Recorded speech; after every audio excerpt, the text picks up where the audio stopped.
Maksudnya kalau istri senang, suami ikut senang. Kalau istri takut, suami ikut takut. It's John Balls here.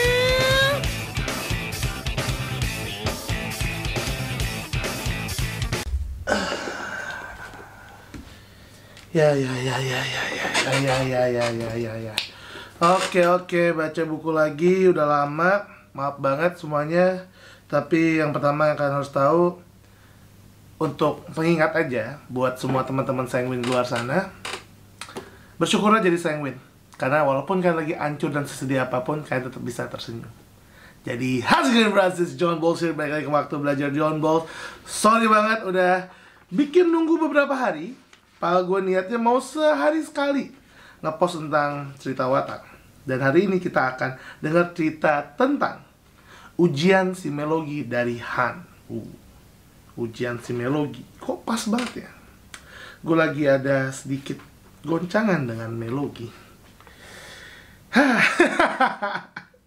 Gue nggak setting loh ini. Aduh, sanguin lagi sedih aja bisa ketawa ya. Ya udahlah. Oke, ujian simeologi oleh Han. Panas juga ya, AC mati. Gue nyalain dulu deh. Remote-nya nggak tahu di mana. Ya udahlah, lanjut dulu deh.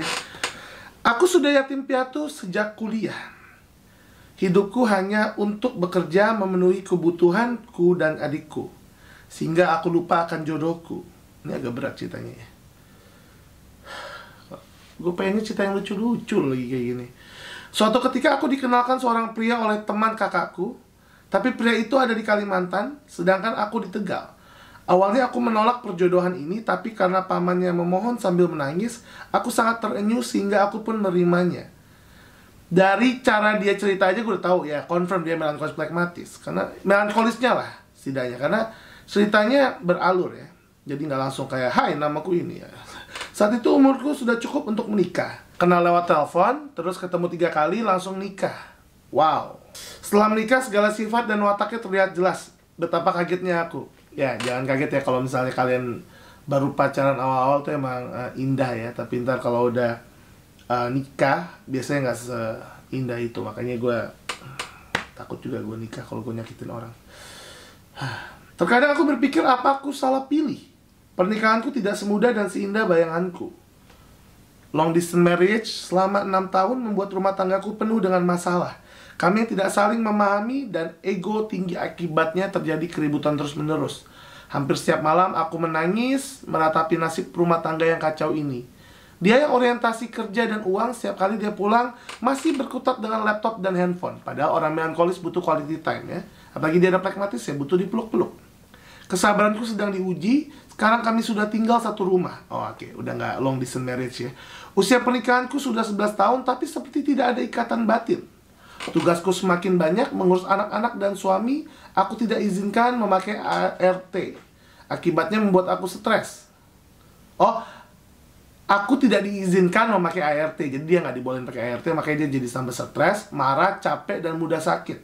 Aku hampir tidak kuat, apalagi ibu mertua yang tidak menyukaiku dari awal dan terkadang ikut campur urusan rumah tanggaku. Walaupun berbeda kota, tapi dia selalu tahu tentang kami. Aku seperti sendirian, sedih, depresi, ingin rasanya keluar dan berteriak sekencang-kencangnya. Gue juga pengen sih. Boleh gak sih teriak dulu?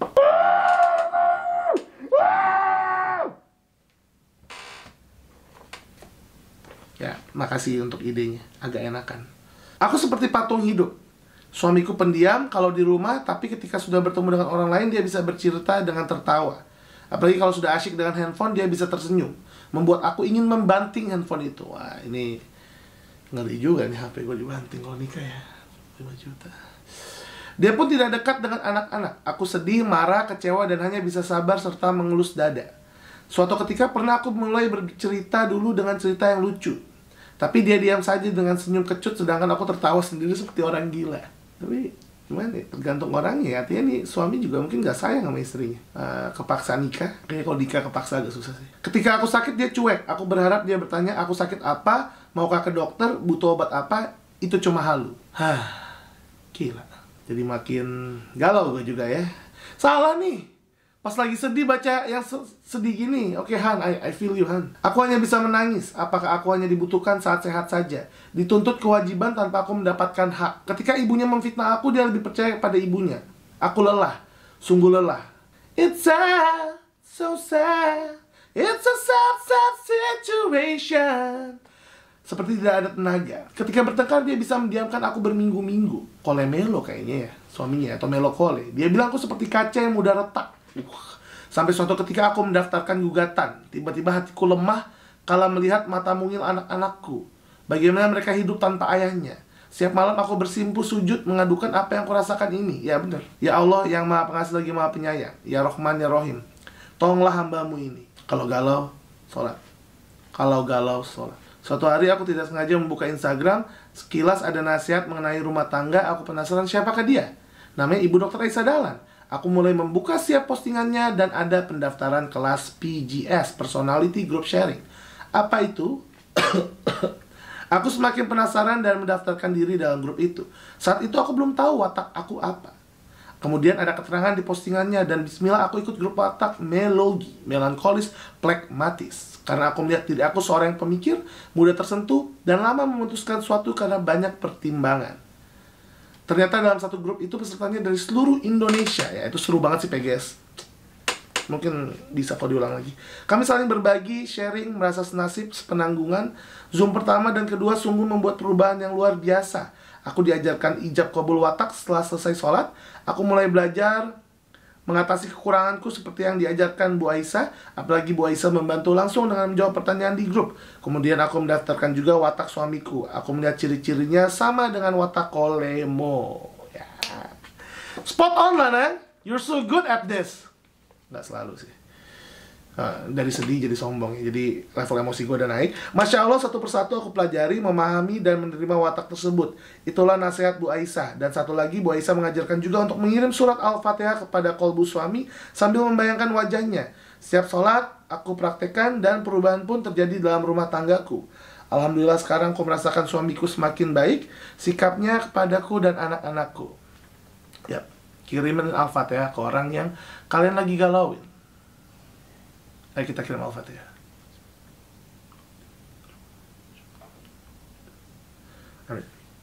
Lanjut. Ketika suami aku ajak bicara, dia mau mendengarkan dan memandang mataku. Ketika aku sakit, aku harus bilang akan istirahat. Juga saat kami bertengkar, aku yang memulai untuk mendekati dan meminta penyelesaian. Karena Melo sama Melo. Aduh, ketutup. Melo sama Melo. Nggak ada sanguinnya. Jadi mau nggak mau salah satu Melo harus belajar untuk mendekati duluan. Ya, kalau kalian punya pasangan melankolis, kalian nggak bisa berharap kalau mereka belum belajar, mereka bakal deketin kalian kayak orang sanguin. Itu kenapa Melo lebih baik sama orang sanguin. Ya, jadi emang karena orang kole juga lebih gengsian, jadi ya yang plegi duluan lah yang minta maaf ya. Sesuai kalian pragmatis damai, minta maaf lah. Dan waktu suamiku berbuat salah yang awalnya tidak mau minta maaf duluan, sekarang dia mau bilang maaf sambil menangis. Itu membuat aku semakin menyayanginya. Yap. Character developments di cerita ini good. Saat suamiku sibuk dengan laptop, aku biarkan karena itulah si watak koleris. Bekerja, dan bekerja. Nggak, itu kata-kata saya, bukan kata-kata dia. Kadang aku menemaninya sampai aku tertidur di kursi, baru dia mau berhenti dari laptopnya. Komunikasi dalam rumah tangga itu sangatlah penting. Seperti firman Allah dalam Al-Quran surat Ar-Ra'd ayat 11. Terima kasih Ibu Aisyah Dahlan, ilmu yang engkau berikan sungguh membuat perubahan yang sangat baik dalam rumah tanggaku. Ibu Aisyah menasihati dengan lembut selayaknya ibu kandung. Sekarang aku bisa tersenyum dan merasakan hikmah yang luar biasa. Jika suatu saat Allah mempertemukan aku, ingin sekali aku memeluk beliau. Hanya doa yang bisa aku balas atas kebaikan Ibu Aisyah. Salam sayang dariku, Han. Bionarasi penulis, Han, nama samaran. Ayo kita tebak-tebak nama aslinya. Hani atau Hanis Subahan. Lahir di Tegal 16 Juni 1983. Ya, lebih tua 10 tahun 2 hari dari saya. Kucing. Please filming. Aku ibu rumah tangga dengan 2 anak. Sebelum menikah aku pernah bekerja sebagai karyawan CSR di salah satu bank, daerah, dan di perusahaan telekomunikasi. Menjadi ibu rumah tangga adalah pilihan selain aku tidak bisa jauh dari anak-anak, aku yang selalu ada untuk suamiku. Happy wife, happy fam. Setuju. Happy wife, happy fam. Emang core sebuah keluarga itu istri. Karena kalian tahu kalau cowok itu nggak akan sepintar kalian. Mereka nggak akan nyari cara gimana mereka memahami keluarga. Jadi emang harus dari kalian menularkan energi positif sebanyak-banyaknya ke suami kalian. Kalau suami, maksudnya kalau istri senang, suami ikut senang. Kalau istri takut, suami ikut takut. Itu semua terjadi. Jadi ya, Bras, thank you for watching, Bras. Amat, Bras. Maaf kalau agak nggak semangat. Stay tuned, Bras. Amat. Let's go. It's